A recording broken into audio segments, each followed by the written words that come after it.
আমাৰ দাবীখিনি ৰাইজে চৰকাৰে মানি লোৱা নাই।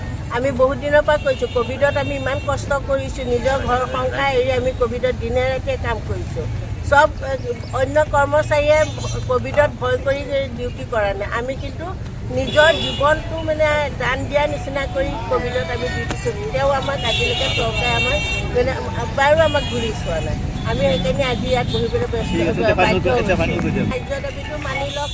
7 পে'টো দিম বুলি কৈছিলে, তেওঁলোকে সেইটো আমাক দিয়ক। আমাৰ ঘৰ সংসাৰ নচলে। আমাক এইটো দাবী, যদি 7 পে'টো দিয়ে আমিতো অন্ততঃ আমি ল'ৰা ছোৱালী পঢ়াব পাৰিম, ঘৰ সংসাৰখন চলাব পাৰিম। আমি চৰকাৰলৈ অনুৰোধ কৰিছোঁ, একে বিনম্ৰ অনুৰোধ। আমি গোটেই NRSM কৰ্মচাৰীসকলে অনুৰোধ কৰিছোঁ, সম দৰমহাটো দিয়ক, 7 পে'টো দিয়ক, তাৰপৰা ইকুৱেল ৱৰ্ক ইকুৱেল পে' সেইটো দিয়ক। আৰু কুমাৰী RPC ফালৰ পৰা আমাৰ ধৰ্মগত বিষয়ে ক'বলৈ ওলাইছোঁ।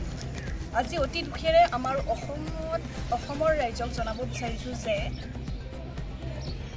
আমাৰ সদৌ অসম স্বাস্থ্য ও কাৰিকৰী কল্যাণ সন্থাৰ ফালৰ পৰা আমি তিনিদিনীয়া কৰ্মবিৰতি কৰিবলৈ বাধ্য হৈছোঁ। কাৰণ 2006 চনৰ পৰা আজি 18 বছৰে নিষ্ঠাৰে কাম কৰি অহা সকলো NHM কৰ্মচাৰী চৰকাৰে কৰি অহা প্ৰবঞ্চনাৰ ফলত আজি আমি এই কাৰ্যসূচী ল'বলৈ বাধ্য হৈছোঁ।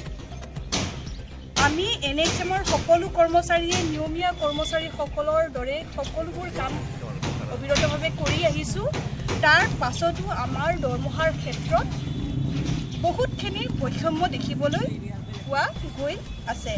গতিকে আমি আমাৰ অসম চৰকাৰক হাতজোৰ কৰি অনুৰোধ কৰিছোঁ যে আমাৰ NHM কৰ্মচাৰীসকলৰ যিবোৰ দাবী আছে, এই সকলোবোৰ যাতে আমাৰ অসম চৰকাৰে লগতে আমাৰ মুখ্যমন্ত্ৰী তথা আমাৰ স্বাস্থ্যমন্ত্ৰী ডাঙৰীয়াকো জনাওঁ যে আমাৰ এই অনুৰোধবোৰ যেন তেওঁলোকে পৰিপূৰ্ণ কৰি দিয়ে।